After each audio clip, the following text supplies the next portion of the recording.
آداب، میں ہوں وسعت اللہ خان، میرے ساتھ ہیں مبشر زیدی۔ میر صاحب کا ایک مصرع ہے، کوئی 250 سال پرانا ہے۔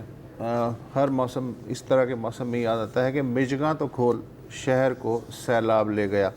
پچھلے 48 گھنٹے میں کراچی میں موسلا دھار بارش سے 19 کے لگ بھگ ہلاکتیں ہوئی ہیں، 150 سے زائد زخمیوں کی اطلاع ہے۔ اندرون سندھ 7 سے زائد ہلاکتیں ہوئی ہیں، ابھی کاؤنٹ ہو رہی ہیں۔ سکھر سے کراچی تک ایک جل تھل ہے۔ کراچی اور حیدرآباد کے درمیان جو M9 موٹر وے ہے اس پہ ٹریفک معطل ہے۔ کراچی اور بلوچستان کے درمیان جو RCD ہائی وے ہے اس پہ بھی ٹریفک معطل ہے، جگہ جگہ سے ریلا گزر رہا ہے۔ جو ریلوے ٹریکس ہیں کراچی میں بھی اور حیدرآباد میں بھی، وہ بہت سی جگہوں پہ پانی میں ڈوبے ہوئے ہیں، تو ریل کا نظام بھی ظاہر ہے معطل ہے۔ بیشتر حیدرآباد میں 30 گھنٹے سے زائد سے بجلی نہیں ہے، بیشتر کراچی میں 24 گھنٹے سے زائد سے بجلی نہیں ہے، اب رفتہ رفتہ بحال ہو رہی ہے۔ آسمان سے بارش برس رہی ہے، چیف منسٹر ماتحت افسروں پہ برس رہے ہیں اور ماتحت افسر ایک دوسرے پہ برس رہے ہیں۔ ہر برس ایسا ہی ہوتا ہے، ہر برس ہم یاد دلاتے ہیں، ہر برس وہ یاد دلاتے ہیں کہ جو کراچی کے 24 برساتی نالے ہیں ان کی صفائی ہوگی۔ ہر برس ان آبی گزرگاہوں پر سے تجاوزات ہٹانے کا وعدہ ہوتا ہے، ہر برس ان کی پیشگی صفائی کا وعدہ ہوتا ہے، ہر برس بجلی کے پرانے تاروں کو بدلنے کا وعدہ ہوتا ہے، لیکن ہوتا کیا ہے؟ آگ لگ جائے تو فائر انجن کم پڑ جاتے ہیں، سیلاب آتا ہے تو ہر دفعہ فوج کی کشتیاں طلب کرنی پڑتی ہیں، ملبہ اٹھانا ہو تو بلڈوزر کرائے پہ لینے پڑتے ہیں اور کرایہ پلے نہیں ہوتا کسی بھی ادارے کے۔ تو پھر ہوتا کیا ہے؟ گالی دینی ہے، الزام لگانا ہے تو اپنے کو نہیں، سامنے والا حاضر ہے۔ اب یہی دیکھیے کہ جو 19 ہلاکتیں ہوئی ہیں کراچی میں، اس میں سے ایک دو کو چھوڑ کے جو کہ دیوار گرنے سے یا چھت گرنے سے ہوئی ہیں، 95% ہیں بجلی کی تاروں سے ہوئی ہیں، الیکٹریکیوٹ ہوئے ہیں، اور ان میں بھی زیادہ تر جو ہیں نوعمر بچے ہیں۔ ایک ویڈیو جو ہے اگر آپ چلا دیں تو اس سے اندازہ ہو سکتا ہے کہ بچے جو ہیں وہ کھیلنے کے لیے، بارش میں مزہ لینے کے لیے، ظاہر ہے بچپنا اور بارش جڑے ہوئے ہوتے ہیں، وہ باہر آتے ہیں اور انہیں پتہ نہیں ہوتا کہ وہ سائیکل چلاتے چلاتے کسی پول سے چپک جائیں گے، اور اس کے بعد عیدھی والے اگر آپ دیکھ رہے ہوں وہ بھی بیچارے جو ہیں کہ کہیں انہیں بھی کرنٹ نہ لگ جائے، تو وہ جو بے جان بچے پڑے ہوئے ہیں ان کو بانس سے الگ کرنے کی کوشش کر رہے ہیں پول سے۔ 9 سالہ معصومہ، یہ جو کچھ نام آئے ہیں، سب نام نہیں آئے ہیں، لیکن 9 سالہ معصومہ نارتھ کراچی میں کھیلتے ہوئے کرنٹ کی نظر ہو گئی۔ 12 سالہ عبیر اور 13 سالہ عمیر نارتھ نازم آباد کے ایل بلاک میں کرنٹ لگنے سے ہلاک ہو گئے۔ 13 سالہ اکمل خان قیوم آباد میں کرنٹ لگنے سے ہلاک ہو گیا۔ 19 سالہ عاطف اور ایک 30 سالہ شخص وہ بھی کرنٹ لگنے سے ہلاک ہو گئے۔ تو یہ جو ہے یہ ہے بجلی کے صرف تار لٹکے ہوئے ہیں۔ تو میری جو ہے درخواست ہے، میں خود بھی چونکہ والد ہوں، مبشر بھی جو ہیں بچوں کے باپ ہیں، میری آپ سے درخواست ہے کہ ہم نے اپنے بچپن میں جو مونسون سے کھیل لیا، ساون کے مزے لے لیے، اس پہ تکیہ کریں۔ ان یادوں کے چکر میں آج کے 2019 کے کراچی یا حیدرآباد یا کسی بھی شہر میں اپنے بچوں کو بارش کے بعد گلی میں نہ نکالیں۔ کچھ پتہ نہیں ہے کہ کون سا تار ٹوٹ کے گرا ہے اور موت کرنٹ کی صورت میں کس طرح کے پانی میں گھوم رہی ہے، اور کب آپ کا بچہ خدا نخواستہ اس کی زد میں آ جائے۔ تو بطور والدین ہماری آپ سے درخواست ہے کہ ذرا دیر کی ان کی خوشی کے لیے تاعمر دکھ کی چادر اوڑھنے کا جو انتظام ہے اس سے بچیں، اور اپنے بچوں کو دل پہ پتھر رکھ کے ہی، بارش میں بچوں کو کون والدین ہیں جو باہر جانے کی اجازت نہیں دیتے، لیکن دل پہ پتھر رکھ لیں، بچوں کو بارش کے بعد انجوائے کرنے کے لیے باہر نہ نکلنے دیں، اس لیے کہ یہ نیا پاکستان ہے، نیا کراچی ہے، اور ہر سال ہم یہی رونا روتے ہیں۔ جب سر پہ آ جاتی ہے مصیبت، اس کے بعد کارروائی ڈلنی شروع ہوتی ہے، تو اس کی وجہ سے اچھا یہ ایسا تو نہیں ہے نا کہ اچانک سے شوق لگا کہ یار کبھی آج تک بارش نہیں ہوئی ہے، مونسون میں اب پہلی بار بارش ہو گئی، ہم کیسے اسے کریں؟ بھائی یہ تو نسل در نسل ایک پروسیس ہے۔ جو چلا آ رہا ہے کہ جون جولائی اگست میں بارش ہونی ہے، انگریز، اس کا یہاں سے تو کوئی تعلق نہیں تھا۔ مئی میں ہر ڈپٹی کمشنر جو ہے وہ تمام جو متعلقہ عملہ ہوتا تھا اس کو طلب کر کے اسائن کرتے تھے کہ 30 جون تک پشتے بنانے کا کام، نالوں کی صفائی، یہ سارے کام جو بنیادی کام ہیں یہ ہو جانے چاہیے۔ یہ میں پارٹیشن سے پہلے کی بات کر رہا ہوں، بعد میں بھی کافی عرصے تک یہی رہا، بہت عرصے تک رہا۔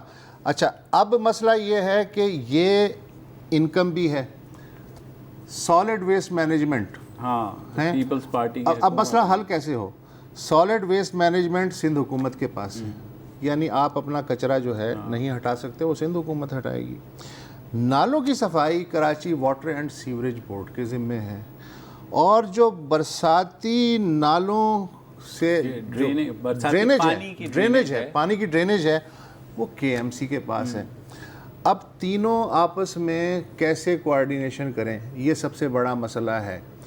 تو ہوتا یہ ہے کہ پھر فوٹو سیشن ہوتے ہیں۔ ابھی میں دیکھ رہا تھا کہ چیف منسٹر جو ہے وہ نکل گئے اور انہوں نے طلب کر لیا، اور انہوں نے کیسکو کے ایم ڈی کو کہا کہ بھیا تو ڈپٹی کمشنر کے دفتر میں بیٹھا رہے جب تک بجلی نہیں آ جاتی۔ مثلاً کارروائی ڈالنے کے لیے یہ سب سیٹ ہے۔ اب دیکھیں، یہ پانی کھڑا ہوا ہے نا سڑکوں پہ، یہ پانی نہیں ہٹے گا، بالکل نہیں ہٹے گا۔ یہ اس لیے نہیں ہٹے گا، ایسا نہیں ہے کہ وہ ہٹانے کا وہ کیپیسٹی نہیں ہے، ہٹایا جا سکتا ہے، اس لیے نہیں ہٹے گا کہ کوئی 10-15 دن کے بعد یہ پانی کھا جائے گا تارکول کو، اور سڑک کے پتھر جو ہیں انسانی ہڈیوں کی طرح سامنے آ جائیں گے۔ قائدین میں تو ویسے ہی اس کے بعد پھر ٹھیکے ہوں گے، پھر کروڑوں روپے کے ٹھیکے جائیں گے، پھر وہی سڑکیں بنیں گی، اور آپ نے ایک بات اور بھی نوٹ کی ہوگی، سارا سال سڑکوں کی مینٹیننس کا جو بجٹ ہے، اپریل کے بعد سے پھرتیاں آپ دیکھیں، بلڈوزر نکل آتے ہیں، ڈامر بچھنا شروع ہو جاتا ہے، انہیں پتہ ہو رہا ہوتا ہے کہ جون جولائی میں بارش آنے والی ہے، اس میں بھی اس سے پہلے بجٹ ختم کرنا ہے۔ سب سے اچھا جو سین ہوتا ہے نا کہ آپ کارپیٹ کر دو، جب کارپیٹنگ آپ سڑک کی کر دیتے ہیں تو جتنے وہاں پہ گٹر ہیں ان کے اوپر بھی کارپیٹنگ ہو گئی، وہ گٹر بند ہو گئے۔ پھر 1 مہینے بعد کوئی کہتا ہے کہ گٹر کو باہر نکالو، اب وہ گٹر کو باہر نکال کے اس کا اوپر کر دیتے ہیں، اور وہ سائڈ پہ روڈ میں ایک بدنما داغ کی طرح کھڑا ہوا ہوتا ہے، اور وہ لیکن لیول سے اوپر ہوتا ہے، ٹھیک ہے۔ اس کے بعد خیر اس کے ڈھکن کہیں چلے جاتے ہیں، کیا ہوتا ہے، لیکن اصل مسئلہ جس کی طرف توجہ نہیں جاتی وہ اگین کوڑا جو ہے 12,000 ٹن ہر دن کراچی میں کوڑا جو ہے سڑکوں پہ، اور جو سب سے جو مین سڑکوں پر پھینکا جاتا ہے، مسئلہ ہے کام کرنے کی ول نہیں۔ آپ دیکھیں یہ سالڈ ویسٹ مینجمنٹ جب پیپلز پارٹی نے بنائی، 2 چائنیز کمپنیوں کو ٹھیکہ دیا گیا کوڑا اٹھانے کا، جو کر رہی ہیں یا نہیں کر رہی ہیں، لیکن جو کیپیسٹی ہے وہی ہے 6-8 ہزار ٹن اٹھا لیتے، باقی 4,000 ٹن سڑک پہ رہتا ہے۔ آج میں چیف منسٹر کی باتیں سن رہا تھا، وہ دورہ کر رہے تھے، ایک جگہ انہوں نے کہا کہ اصل میں جو مسئلہ ہے نا وہ ہے کہ نالوں میں تجاوزات بن جاتی ہیں، تو یہ مسئلہ ہے۔ بھائی یہ میں کہہ سکتا ہوں بطور چیف منسٹر، آپ نہیں کہہ سکتے، بالکل آپ کر دیں، آپ تجاوزات نہ رہنے دیں، آپ نالوں کی صفائی کا کام، یہی جو پھرتیاں ہیں اگر آپ مئی جون میں دکھا رہے ہوں اور کھڑے ہو کے کہیں سب کو لائن حاضر کر کے، تو یہ مسئلہ یہ کوئی راکٹ سائنس تو نہیں ہے، یہ ہونے والا ہے۔ اب اصل کہانی اب شروع ہوگی، جولائی ختم ہو گیا، اب اگست میں آ رہا ہے سیلاب، بالکل 10 لاکھ کیوسک 12 لاکھ کیوسک جو ہے وہ پانی گزرے گا، بند ٹوٹیں گے، سینکڑوں کے قریب گاؤں پھر زیر آب آئیں گے۔ یہ پہلی دفعہ نہیں ہو رہا، نہ یہ آخری دفعہ ہوگا۔ میں نے ٹھٹا میں جو پچھلا 2010 کا سیلاب آیا تھا، پشتوں پہ کام، پانی جو ہے 6 انچ نیچے ہے اور پشتہ مضبوط کرنے کا کام ہو رہا ہے اس وقت۔ تو وہ میں نے ایک مزدور سے پوچھا کہ یہ پشتہ کتنا مضبوط ہے، کہنے لگا صحیح اگر اور پانی نہیں آیا تو یہ جھیل جائے گا۔ اچھا یہ ہے۔ اچھا ہوتا کیا ہے کہ جتنے بھی بیلدار ہوتے ہیں، جتنے بھی مالی ہوتے ہیں محکمے کے، وہ سارا سال صاحب کے باغیچے کی دیکھ بھال کر رہے ہوتے ہیں۔ جب سیلاب کا سیزن شروع ہوتا ہے اور جب پانی آنا شروع ہو جاتا ہے تو کارروائی دکھانے کے لیے کہ عملہ پورا ہے، ان بیلداروں کو پشتے مضبوط کرنے کے لیے بھیج دیا جاتا ہے۔ تو ہم ہزاروں چیزیں گنوا سکتے ہیں، جی یہ نہ کریں، وہ نہ کریں، یہ کیوں کیا، وہ کیوں کیا۔ اصل مسئلہ کیا ہے؟ پولیٹیکل ول، نیت۔ نیت ہوگی, اس کے بعد پلاننگ ہوگی تو اس کے بعد یہ مسئلے حل ہو جائیں گے. مجھے بتائیں نا, 3 لیولز آف آپ کے, ایک سندھ حکومت اپنی جگہ ہے, ایم کیو ایم اپنی جگہ ہے, اس کے علاوہ پی ٹی آئی کے میں جڑ کی بات کر رہا ہوں. نہیں تو سر جب تک اونرشپ ہی نہیں آئے گی. میں سر جڑ کی بات کر رہا ہوں, یہ تو درخت کی شاخیں ہیں نا جو آپ بات کر رہے ہیں. نہیں سر, جڑ تو تب ہوگی نا جب کوئی ایک بندہ اس جڑ کی طرف وہ کرے گا. ابھی تو سب شاخ پہ بیٹھ کے اسی شاخ کو کاٹ رہے ہیں نا. آپ یہ دیکھیں, آپ عمران خان صاحب نے کہا علی زیدی جو ہے وہ کل تشریف لے کر کے آئیں گے کہ یہ کب نہیں ہوا ویسے؟ نہیں, تمہارے بال جو سفید ہوئے ہیں, کوئی ایک سال ایسا بتاؤ, ایک حکومت ایسی بتاؤ کہ جب ایسا نہ ہوا ہو. نہیں ہوا.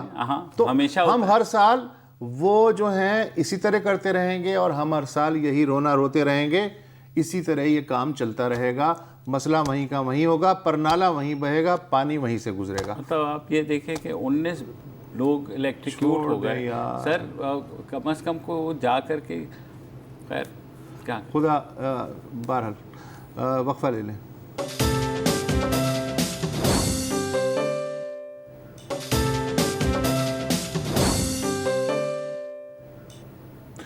یہ خبر تو آج صبح سے ہی چل رہی ہے. اب الصبح کے پنڈی کے قریب موڑا کالو ایک موضع ہے, گاؤں ہے, وہاں پاک فضائیہ کا ایک تربیتی طیارہ آرمی ایویشن کا سی کنگ 350 وہ تربیتی پرواز پہ تھا آئی ایس پی آر کے پریس ریلیز کے مطابق, اور رات 2 سے 2:30 بجے کے درمیان جو ہے وہ اس میں اچانک لوگوں نے آگ لگتی ہوئی دیکھی, اور وہ موڑا کالو کا جو گاؤں ہے اس پہ جو رہائشی علاقہ ہے اس پہ گر گیا. ٹوٹل 18 ہلاکتیں اب تک ہو چکی ہیں. ان میں سے 5 ہلاکتیں جو ہیں جو جہاز کا عملہ تھا اس کی ہیں pilot lieutenant colonel Saqib, pilot lieutenant colonel Waseem, اس کے علاوہ ان کے ساتھ تھے نائب صوبیدار افضل, حوالدار ابن امین, حوالدار رحمت. اور ان سب کی جو نماز جنازہ ہے وہ چکلالہ گیریجن میں ادا کر دی گئی ہے. چیف آف آرمی سٹاف نے بھی نماز جنازہ میں, اور دیگر ریٹائرڈ اور حاضر سروس فوجی افسروں نے شرکت کی. زخمی جو ہیں کچھ ہولی فیملی میں ہیں اور کچھ کمبائنڈ ملٹری ہاسپٹل میں ہیں.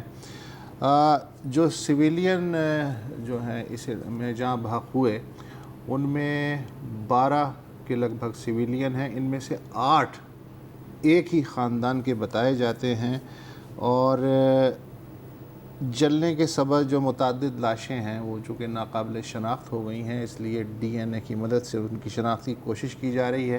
یہ جو 8 افراد جہاں بحق ہوئے ہیں یہ عبدالحمید کا خاندان بتاتا ہے. عبدالحمید ایک ہوٹل میں ویٹر تھے, وہ خود زندہ بچ گئے چونکہ وہ کہیں گئے ہوئے تھے, گھر پہ موجود نہیں تھے.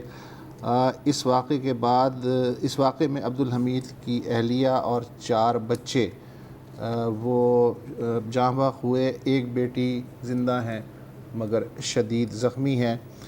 دیگر ہلاک ہونے والوں میں عبدالحمید کے برادر نسبتی, بیوی اور بیٹی شامل ہیں.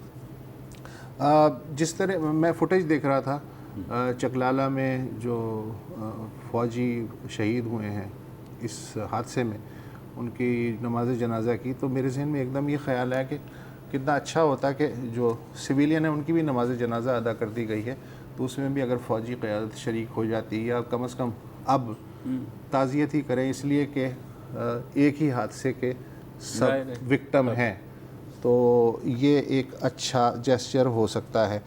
ایسے جتنے بھی حادثے ہوتے ہیں اس میں عام طور پہ جو پائلٹ ہوتا ہے اس کی پوری کوشش ہوتی ہے کہ آبادی کے اوپر نہ گرنے دے. مجھے یاد آ رہا ہے کہ وہ ٹنڈو الیار کے قریب راشد آباد ہے, تو راشد جو ہیں وہ پائلٹ تھے اور ان کی یاد میں ہے, اور کراچی کے اوپر ان کا طیارہ جو ہے وہ ان کے کنٹرول سے باہر ہو گیا, اور انہیں اندازہ ہو گیا کہ اب یہ نوز ڈائیو جا رہا ہے. تو انہوں نے, حالانکہ وہ پیراشوٹ سے باہر نکل سکتے تھے, لیکن پھر یہ کہ طیارہ آبادی پہ گر جاتا, تو انہوں نے اپنی جان کو قربانی دیتے ہوئے جتنا باہر لے جا سکتے تھے شہر سے باہر لے جا کے, اور نہ جانے کتنے لوگوں کی جان بچائی ہے. جون 2014 میں پی اے ایف کا یہیں کراچی میں ایک کریش ہوا تھا, بلدیہ ٹاؤن پہ طیارہ گرا تھا. اس میں 2 پائلٹ اور 2 شہری شہید ہوئے تھے. پھر مجھے یاد ہے کہ جو لیاقت آباد کا علاقہ ہے شریف آباد, اس میں عین گنجان آبادی پہ ظاہر پائلٹ کے بس سے شاید باہر ہو چکا تھا, وہ گرا تھا, تو وہاں بھی کئی ہلاکتیں ہوئی تھیں. یہ جو ہے اس سال کا دوسرا حادثہ ہے اس فوج سے متعلق. جنوری میں مستونگ میں F-7 طیارہ آپ کو یاد ہوگا کہ گر کے تباہ ہوا تھا. 2017 میں 3 لگاتار اس طرح کے حادثے ہوئے تھے. فروری 17 میں فیصل آباد میں ایک شاہین فلائنگ ٹریننگ سکول کا طیارہ حادثے کا شکار ہوا تھا. دونوں پائلٹ جو ہیں وہ جاں بحق ہو گئے تھے. پھر مئی 2017 میں پاک فضائیہ کا ایک جو جنگی طیارہ تھا وہ بھی تربیتی پرواز کے دوران میاں والی کے علاقے میں گر کے تباہ تھا.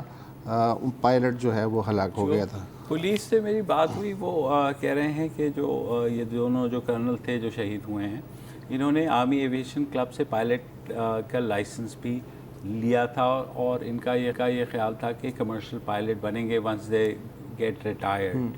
تو کچھ ابھی بہت سکیچی ڈیٹیلز آ رہی ہیں, لیکن اگین تھوڑا سا ظاہر ہے جب تحقیقات ہوں گی تو یہ چیز سامنے آئے گی کہ اتنی رات کو جو ہے یہ ٹریننگ, کیونکہ نارملی جو ہے ٹریننگ جو ایئر کرافٹ ہوتا ہے اس میں 5 کرو ممبرز نہیں ہوتے. اس طرح ظاہر ہے پائلٹ اور کو پائلٹ ہوتا ہے, ایک انسٹرکٹر ہوتا ہے, ایک پائلٹ ہوتا ہے. تو یہ ایسا کیوں ہوا, کس طریقے سے ہوا, آئی ایم شیور ظاہر ہے فوج اس کی تحقیقات کرے گی. ان کا طیارہ تھا ایویشن کلب کا, تو آرمی ایویشن کا. تو بہرحال ایک بہت افسوسناک واقعہ تو ہوا ہے, اور جس طرح کی فوٹیج بھی سامنے آئی ہے. اچھا, دوسرے یہ ہے کہ ان سب کی تحقیقات ظاہر ایک SOP ہے اس کے تحت ہوتی تو ہیں مثلاً, لیکن بطور پاکستانی مجھے یہ جاننے میں بھی دلچسپی ہوتی ہے کہ جب طیارہ تباہ ہو گیا تو اس کے بعد اس کی رپورٹ سامنے لانے میں کیا مسئلہ ہے. مطلب یہ فوجی طیارے تو رہے, ایک طرف ہمارے یہاں جو سویلین حادثات بھی ہوتے ہیں ان کی رپورٹیں آپ کی نظر سے کوئی؟ اب آگے وہ ایئر بلو کریش کی آ گئی, اور جو بھوجا کا بھی ہوا تھا اس کی بھی بعد میں سامنے تو آئی تھی. اچھا, ایک بڑا حادثہ تھا جو آپ کو یاد ہوگا کوہاٹ میں ہوا تھا 20 فروری 2003 کو. اس میں 17 جو ہیں ایئر فورس کے لوگ وہ شہید ہوئے تھے, جس میں اس وقت کے فضائیہ کے سربراہ ایئر چیف مارشل مصعب علی میر صاحب بھی شامل تھے. اس طرح کے پاکستان میں جو فوجی طیارے ہیں, مسافر طیارے, ان کے جو ہیں 10 کے لگ بھگ بڑے حادثات ہو چکے ہیں. اچھا, اس سے ہوتا یہ ہے کہ جو تحقیقاتی رپورٹیں ہوتی ہیں منظر عام پہ آنے سے نقصان تو کچھ نہیں, فائدہ یہ ہوتا ہے کہ وہ جو غلطیاں ہیں وہ پھر ان پہ دھیان جاتا ہے کہ یہ کیوں ہوئی, اور آئندہ جو ہے کوئی نئی غلطی کا تو امکان ہمیشہ رہتا ہے, لیکن یہ غلطیاں نہ دہرائی جائیں. تو اس حساب میں مجھے انڈیا کا MiG-21 کا یاد آ رہا ہے, جس کو فلائنگ کافن کہتے ہیں.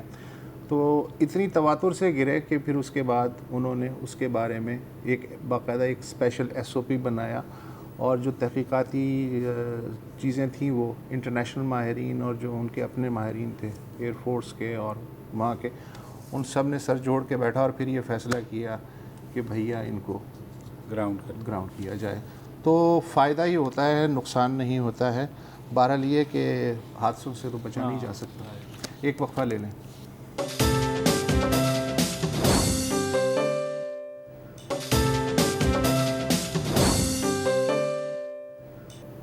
Welcome back. اور آج کوئٹہ کے لیاقت بازار میں سٹی پولیس اسٹیشن کے سامنے دہشت گردی کا ایک اور واقعہ ہوا. موٹر سائیکل میں نصب بم پھٹا جس سے کم از کم 4 افراد جو ہے وہ جاں بحق ہوئے ہیں, جس میں ایک پولیس اہلکار بھی شامل ہیں, اور جو اس کی ذمہ داری ہے وہ تحریک طالبان پاکستان نے قبول کی ہے, اور ساتھ ہی یہ کہا ہے کہ ان کا نشانہ پولیس کے جو SHO تھے سٹی تھانے کے وہ تھے.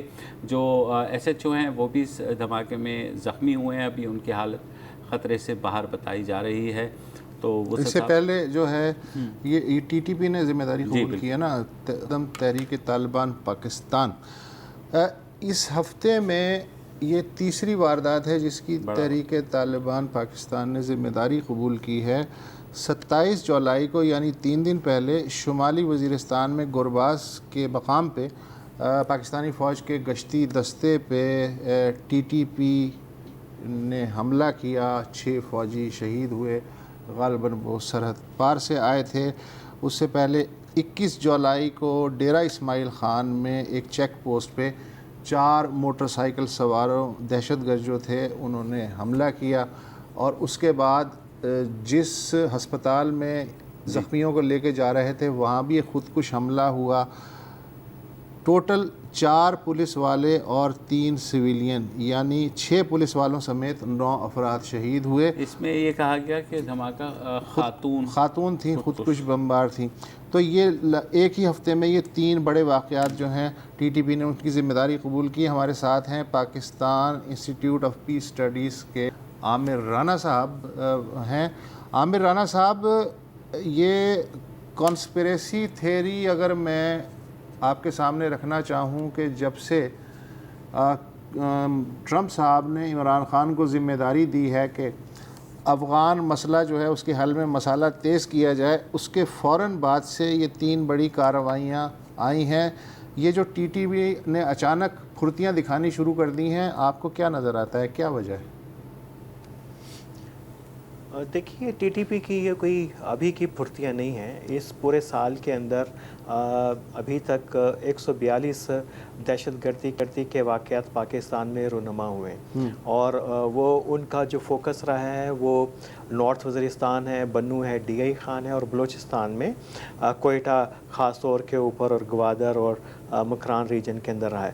اور ٹی ٹی پی جو ہے سب سے بڑا دہشت گروپ بن کے سامنے آیا ہے حسب سابق، اور اسی نے بیشتر جو کارروائیوں کی ذمہ داری قبول کی ہے۔ 142 کے اندر جو ہے، اور تقریباً کوئی 24 کے قریب پچھلے 4 ہفتوں کے دوران انہوں نے واقعات قبول کیے۔ یہ کچھ پیٹرن ہے جس کو ہم دیکھ سکتے ہیں کہ کچھ خاص عرصے میں دہشت گرد تنظیموں کی کارروائیوں میں اضافہ ہوتا ہے اور کچھ عرصے میں کم ہوتا ہے۔ لیکن اس میں بڑی سگنیفیکنٹ بات یہ ہے جس کی طرف آپ نے اشارہ کیا کہ یہ دوسرا خود حملہ ہے جس میں خاتون کا نام لیا گیا ہے۔ افغانستان میں بھی اسی طرح کے چند ایک حملوں کی جس میں کہا گیا کہ خاتون خودکش بمبار نے وہاں پہ حملے کیے۔